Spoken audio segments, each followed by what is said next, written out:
Welcome back to my YouTube channel. അപ്പോൾ ബഹ്റിനിൽ ഞങ്ങൾ എവിടേക്ക് പോയെന്നുള്ള കാര്യങ്ങൾ അപ്ഡേറ്റ് ചെയ്യാമെന്ന് പറഞ്ഞിട്ട് കഴിഞ്ഞ വീഡിയോയിൽ പറഞ്ഞിരുന്നു.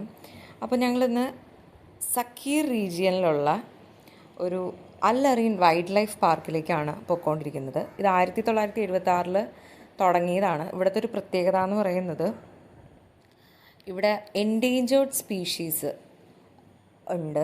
അതുപോലെ തന്നെ അവരുടെ ബ്രീഡിങ്ങും കാര്യങ്ങളൊക്കെ ഉണ്ട്. ഇപ്പോൾ 1,00,000-ൽ പരം പ്ലാന്റ് സ്പീഷീസും ട്രീസൊക്കെ ഉണ്ട്.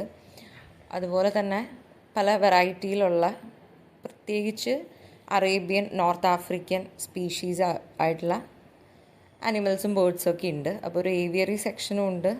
അറേബ്യൻ അനിമൽസിന് വേണ്ടിയിട്ടൊരു സെക്ഷനുണ്ട്. പിന്നെ ഫാൽക്കൺ സ്റ്റേഡിയവും പെറ്റിംഗ് സൂവും ഇത് രണ്ടും ഞാൻ ഗൂഗിളിൽ കണ്ടിരുന്നു. പക്ഷേ അവിടെ ചെന്നപ്പോൾ ഞങ്ങൾ കണ്ടില്ല. അപ്പോൾ ഞങ്ങൾ ചെന്നപ്പോൾ തന്നെ ഈ ഗാർഡനും ഒക്കെയാണ് കണ്ടത്. അപ്പോൾ കുട്ടികൾക്ക് വേണ്ടിയിട്ട് ചെറിയ പോണിയുടെ മുകളിൽ ഉള്ള റൈഡ് ഉണ്ട്. അതുപോലെ തന്നെ എൻട്രൻസിൽ ഈ ഫ്ലമിംഗോസ് ആണ് നമ്മളെ വെൽക്കം ചെയ്യാനായിട്ട് ഇരിക്കുന്നത്. അപ്പോൾ ഇതൊരു ആർട്ടിഫിഷ്യൽ പോണ്ടാണ്. ഈ ബഹ്റിനിൽ മൊത്തം 5ഓളം പ്രൊട്ടക്റ്റഡ് ഏരിയാസ് ഉണ്ട്. അതിൽ ലാൻഡിലുള്ള ഒരേ ഒരെണ്ണം ഇതാണ്. ഇത് മൊത്തം 800 ഹെക്ടറിലായിട്ടാണ് കിടക്കുന്നത്. അതിൽ 400 ഹെക്ടറാണ് നമുക്ക് ആക്സസിബിൾ. ബാക്കി 400 ഹെക്ടറിൽ എൻഡേഞ്ചർഡ് സ്പീഷീസൊക്കെ ഉള്ളതുകൊണ്ട് അവിടേക്ക് നമുക്ക് പോകാൻ പറ്റില്ല. ഇത് അറേബ്യൻ ഹോഴ്സാണ്. അപ്പോൾ ഇതിൻ്റെ മുകളിലും നമുക്ക് റൈഡൊക്കെ പറ്റും. അപ്പോൾ സാധാരണ ഇങ്ങനത്തെ കാര്യങ്ങളിലൊക്കെ ആദ്യമേ എടുത്ത് ചാടുന്നത് ഞാനാണ്. പക്ഷേ ഈ സമയമായതുകൊണ്ട് നമുക്കത് പറ്റില്ല. ഈ അറേബ്യൻ ഹോഴ്സുകളുടെ ഒരു പ്രത്യേകത എന്ന് പറയുന്നത് അവരുടെ ടെയിൽ ഇത്തിരി പൊന്തിയായിരിക്കും ഇരിക്കുക. അതുപോലെ അവരുടെ ഹെഡ് ഷേപ്പ് കൊണ്ടൊക്കെ അവരെ മനസ്സിലാക്കാൻ പറ്റും. അപ്പോൾ ഇവിടെ വേറൊരു ഷെറ്റ്ലാൻഡ് പോണി എന്ന് പറഞ്ഞൊരു വെറൈറ്റി ഉണ്ട്. അവർ ഈ റൈഡിങ്ങിനും ക്യാരേജിനൊക്കെ വേണ്ടിയിട്ട് ഉപയോഗിക്കും, അത്രയും സ്ട്രോങ് ആയതുകൊണ്ട്. അതുപോലെ തന്നെ സ്കോട്ട്ലാൻഡിൽ നിന്നുള്ള ആൾക്കാരാണ് അവർ. ഇത് ഇന്ത്യൻ ക്രസ്റ്റഡ് പോർക്യുപൈനാണ്. ഇത് IUCN റെഡ് ലിസ്റ്റിൽ ലീസ്റ്റ് കൺസേൺ ആയിട്ടുള്ള ഒരാളാണ്. അപ്പോൾ അത്യാവശ്യം വൈൽഡ് ഏരിയാസിലൊക്കെ ഉണ്ട്. ഇപ്പോൾ ഇങ്ങനെ പല സ്ഥലങ്ങളിലും ഇങ്ങനെ പല മൃഗങ്ങൾക്കും നമ്മൾ പച്ചപ്പുല്ലൊക്കെ കൊടുക്കുന്നത് കണ്ടു. അപ്പോൾ ഇവിടെ ഒരു അറബി ഇങ്ങനെ മുള്ളമ്പന്നിക്ക് കുറച്ച് ഇലയും സാധനങ്ങളൊക്കെ ഇട്ട് കൊടുക്കുന്നത് ഇങ്ങനെ ഞങ്ങൾ നോക്കി നിൽക്കുമായിരുന്നു. പിന്നെ ഞങ്ങൾ ഡോങ്കീസിൻ്റെ സെക്ഷനിലേക്കാണ് പോയത്. ഇത് ഒരു ആഫ്രിക്കൻ വെറൈറ്റിയാണ്. അപ്പോൾ ഇവർ ഡൊമസ്റ്റിക് ഡോങ്കീസിൻ്റെ ഒക്കെ ആൻസിസ്റ്ററായിട്ട് വരും. അതുപോലെ ക്രിട്ടിക്കലി എൻഡേഞ്ചേർഡ് ആണ്. അത് കഴിഞ്ഞ് ഞങ്ങൾ അറേബ്യൻ ഓറിക്സിനെയാണ് കണ്ടത്. ഇവരുടെ ഈ വലിയ കൊമ്പും സ്ട്രെയിറ്റ് ആയിട്ടുള്ള കൊമ്പും അതുപോലെ തന്നെ ഷോൾഡർ ബമ്പും ഒക്കെയാണ് ഇവരെ നമുക്ക് മനസ്സിലാക്കാനായിട്ട് എളുപ്പമാക്കി തരുന്നത്. അപ്പോൾ എനിക്ക് ഈ മൃഗങ്ങളെ കുറിച്ചിട്ടൊന്നും വലിയ ഗഹനമായിട്ടുള്ള അറിവൊന്നും ഉണ്ടായിരുന്നില്ല. പിന്നെ ഈ അടുത്ത് ഒരു ശാസ്ത്ര ഗവേഷകനായിട്ടുള്ള വിജയകുമാർ ബ്ലാത്തൂറിൻ്റെ വീഡിയോസ് ഞാനിങ്ങനെ കാണാറുണ്ട്. അദ്ദേഹം ഇവരെ കുറിച്ചിട്ടുള്ള രസകരമായിട്ടുള്ള അറിവുകൾ പങ്കുവെക്കാറുണ്ട്. അപ്പോൾ അത് കഴിഞ്ഞ് ഞങ്ങൾ ബേർഡ്സിൻ്റെ സെക്ഷനിലേക്കാണ് പോയത്. നമ്മൾ കാറ് പാർക്ക് ചെയ്യുന്ന സ്ഥലത്ത് ഇവരുടെ ഒരു സെക്ഷൻ കാണാൻ പറ്റും നമുക്ക്, ഏവിയറി കോംപ്ലക്സ് എന്ന് പറഞ്ഞിട്ട്. അപ്പോൾ ഇവിടെ മയിലുകളുടെ പല വെറൈറ്റി ഉണ്ട്. അതിനിടയിൽ കുറച്ച് ആമകളും ലവ് ബേർഡ്സൊക്കെ ഉണ്ട്. അപ്പോൾ ഇവരെ ജനറലി നമ്മൾ പീ ഫൗൾ എന്നാണ് പറയുക. പിന്നെ മെയിൽ പീ ഫൗളിനെയാണ് നമ്മൾ പീ കോക്ക് എന്ന് പറയുന്നത്. അപ്പോൾ ഇതിൽ വെള്ളമയിലും ഉണ്ടായിരുന്നു. അതുപോലെ അതിൽ ഏതോ ഒക്കെ ഒരെണ്ണത്തിനെ കണ്ടപ്പോൾ ഇത് മയിൽ തന്നെയാണോ എന്ന് ഞങ്ങളിങ്ങനെ വിചാരിച്ചു. പിന്നെ ഞാൻ നോക്കിയപ്പോൾ കോങ്കോ പീ ഫൗളൊക്കെ കുറച്ച് വെറൈറ്റി ആയിട്ടുള്ളൊരു സംഭവമാണ്. നമുക്ക് മയിലാണെന്നൊന്നും പെട്ടെന്ന് തോന്നില്ല. പിന്നെ ഇത് കുറച്ച് താറാവുകളും അതുപോലെ തന്നെ വേറെയും ഏതൊക്കെയോ പക്ഷികളുണ്ട്.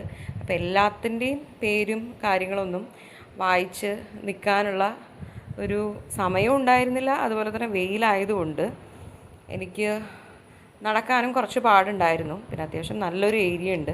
കയ്യിൽ വെള്ളമൊക്കെ പിടിച്ചിട്ടുണ്ട്, തലകൂടെ ഷോളൊക്കെ ഇട്ടിട്ടുണ്ട്. എന്നൊക്കെ പറഞ്ഞാലും ഇത്തിരി ടയേർഡായിട്ടുണ്ടായിരുന്നു ഈ ഒരു നടത്തം തീർന്നപ്പോഴേക്കും. ഞങ്ങൾ അവിടെ ഇവിടെയൊക്കെ ഇരുന്ന് റെസ്റ്റ് ചെയ്ത് പതുക്കെയാണ് നടന്ന് പൊയ്ക്കൊണ്ടിരിക്കുന്നത്. അപ്പോൾ അതിൻ്റെ ഇടയിൽ വീണ്ടും താറാവുകളുടെ തന്നെ ഒരു സെക്ഷനാണ് അവിടെ കണ്ടത്. പിന്നെ പഞ്ചവർണ്ണ തത്തകളെയാണ് ഞങ്ങൾ കണ്ടത്. അപ്പോൾ ഇവരെ നമുക്ക് വേണമെങ്കിൽ കയ്യിലെടുത്ത് പിടിക്കാം. അപ്പോൾ ഞങ്ങൾ നേരത്തെ ഒരു ഫാമിൽ പോയപ്പോൾ അത് ചെയ്തിട്ടുള്ളത് കൊണ്ട് പിന്നെ അത് ഒരു ക്യൂരിയോസിറ്റി ഒന്നും തോന്നിയില്ല. അപ്പോൾ ഇവിടെ ഫുഡൊക്കെ നമുക്ക് വാങ്ങിക്കാനും വെള്ളം, ജ്യൂസ് ഒക്കെ കിട്ടുന്ന കടകളുണ്ട്. അതുപോലെ തന്നെ അതിൻ്റെ ഉള്ളിലിരുന്ന് ഇതൊക്കെ കഴിക്കാം, വിശ്രമിക്കാം, അതിനുള്ള ഏരിയ ഉണ്ട്. പിന്നെ നമ്മൾ അറേബ്യൻ ക്യാമലിൻ്റെ ഒരു സെക്ഷനിലേക്കാണ് പോയത്. അപ്പോൾ അവർ അവിടെ പൈസയ്ക്ക് പുല്ല് വെച്ചിട്ടുണ്ട്, നമ്മളത് വാങ്ങിച്ചിട്ട് അവർക്ക് കൊടുക്കുക.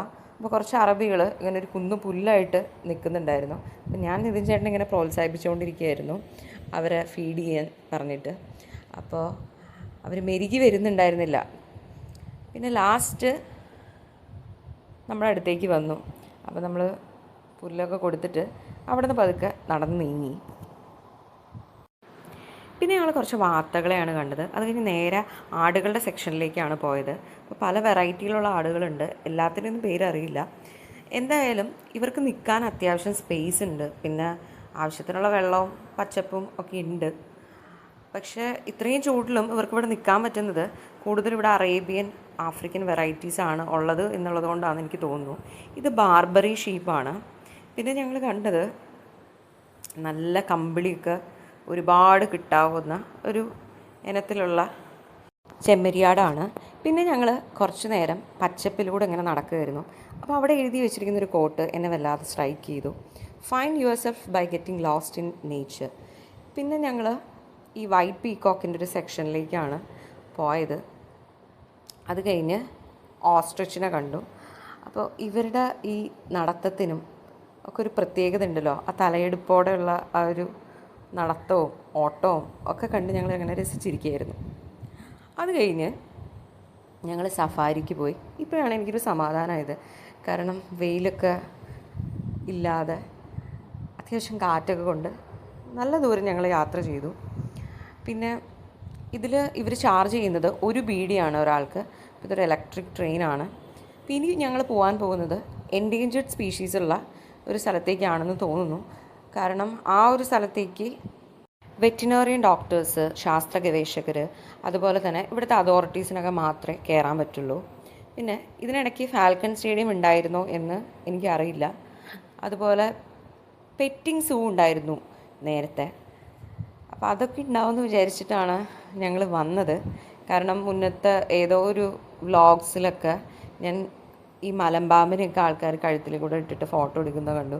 അതുപോലെ ചീറ്റയുടെ കുഞ്ഞിൻ്റെ അടുത്തൊക്കെ ഇങ്ങനെ നിന്നിട്ട്. അപ്പോൾ എനിക്കെന്തായാലും ഈ ഒരു സമയത്ത് ഇവരായിട്ട് അടുത്തിടപഴകാൻ പറ്റില്ല എന്നുള്ളതുകൊണ്ട് നിതിൻ ചേട്ടൻ്റെ മുകളിൽ മലമ്പാമ്പിനെ ഇട്ടിട്ട് അതിൻ്റെ സൈഡിൽ നിന്നൊരു സെൽഫിയൊക്കെ എടുക്കാം എന്നാണ് ഞാൻ വിചാരിച്ചിരുന്നത്. പക്ഷേ അവിടെ ചെന്നപ്പോൾ അവിടെ മൊത്തം അടഞ്ഞു കിടക്കുകയായിരുന്നു. ഇത് പ്ലാന്റ് സ്പീഷീസിന് വേണ്ടിയിട്ടുള്ളൊരു സെക്ഷനാണ്. ഇതിൻ്റെ ഉള്ളിലൊന്നും കയറാൻ ഉള്ള ആവതുണ്ടായിരുന്നില്ല. പിന്നെ ഇനി അങ്ങോട്ടുള്ളൊരു സെക്ഷൻ എന്ന് പറയുന്നത് ഒരു മരുഭൂമി പോലത്തെ ഒരു സ്ഥലമാണ്. പക്ഷെ അതിൽ അവിടെ ഇവിടെ ഇങ്ങനെ പച്ചപ്പൊക്കെ ഉണ്ട്, എന്നാലും ഭയങ്കര ഒരു ഡെസേർട്ടഡ് ആയിട്ടുള്ളൊരു ഏരിയയിൽ കൂടെയാണ് ഞങ്ങൾ പൊക്കോണ്ടിരിക്കുന്നത്. അത്യാവശ്യം നല്ല വെയിലൊക്കെ ഉണ്ട്. അതിനിടയിൽ ഈ മൃഗങ്ങൾ എങ്ങനെയൊക്കെയോ ജീവിക്കുന്നുണ്ട്. ഇതൊരു ഭംഗിക്ക് വേണ്ടി ഉണ്ടാക്കിയിട്ടിരിക്കുന്ന ഒരു പൂള് പോലത്തെ സംഭവമാണ്. അപ്പോൾ ഇതിലൂടെ ഞാൻ വളരെ സൂക്ഷിച്ചാണ് നടന്നുകൊണ്ടിരിക്കുന്നത്. കാരണം കുട്ടികളൊക്കെ ഓടിയും ചാടിയും വരുന്നുണ്ട്. അപ്പോൾ എങ്ങാനും വെള്ളത്തിൽ വീണ് കഴിഞ്ഞ് കഴിഞ്ഞാൽ പണി കഴിഞ്ഞു. അപ്പോൾ ഈ കട്ട കണ്ടപ്പോൾ എനിക്ക് ഓർമ്മ വന്നത് പണ്ട് പോഗോ ചാനലിലൊക്കെ കണ്ടിട്ടുള്ള ഒരു അഡ്വഞ്ചർ കോമ്പറ്റീഷനാണ്. ഈ വെള്ളത്തിലൊക്കെ കട്ടകൾ ഇങ്ങനെ ചാടി ചാടി ആൾക്കാർ പോകുന്നതും അത് വീഴുന്നതും ഒക്കെ. അപ്പോൾ അത് കഴിഞ്ഞിട്ട് ഞങ്ങൾ ബഹ്റൈൻ ഇൻ്റർനാഷണൽ സർക്യൂട്ടിൽ കൂടെയാണ് പൊയ്ക്കൊണ്ടിരിക്കുന്നത്. ഇത് ഫോർമുല 1 ട്രാക്കാണ്. അപ്പോൾ എനിക്ക് സ്പോർട്സിനെ കുറിച്ചിട്ട് വലിയ ഗ്രാഹ്യമൊന്നുമില്ല. പക്ഷേ ഇങ്ങനെ കോമ്പറ്റേറ്റീവ് എക്സാംസിനൊക്കെ ഇതിൽ മത്സരിച്ചിട്ടുള്ള ആൾക്കാരുടെ പേരൊക്കെ കേട്ടിട്ടുണ്ട്. അപ്പോൾ ഞാനിങ്ങനെ പെട്ടെന്ന് നിതിൻ ചേട്ടനോട് പറഞ്ഞു, എനിക്കറിയാം ഹാമിൽട്ടൺ, വെസ്റ്റപ്പൻ, വെട്ടേൽ, അതുപോലെ ഷൂമേക്കറൊക്കെ മത്സരിച്ചിട്ടുള്ള കോമ്പറ്റീഷൻ അല്ലേ. അപ്പോൾ പുസ്തകത്തിൽ കണ്ട കാര്യങ്ങൾ നേരിട്ട് കാണുമ്പോൾ ഒരു അത്ഭുതം. അപ്പോൾ നിതിൻ ചേട്ടൻ്റെ വീട്ടിൽ എല്ലാവർക്കും ചെടികളോടൊക്കെ ഭയങ്കര ഇഷ്ടമാണ്. അപ്പോൾ പ്രകൃതിയെ കൂടുതൽ ഇനിയും അടുത്തറിയാൻ പറ്റട്ടെ എന്നുള്ളൊരു ശുഭാപ്തി വിശ്വാസത്തോടെ ഇന്നത്തെ ഈ വീഡിയോ ഞാൻ നിർത്താണ്. ഇനി ഒരു വീഡിയോ ആയിട്ട് വരുന്നവരെ tata, bye bye, see U.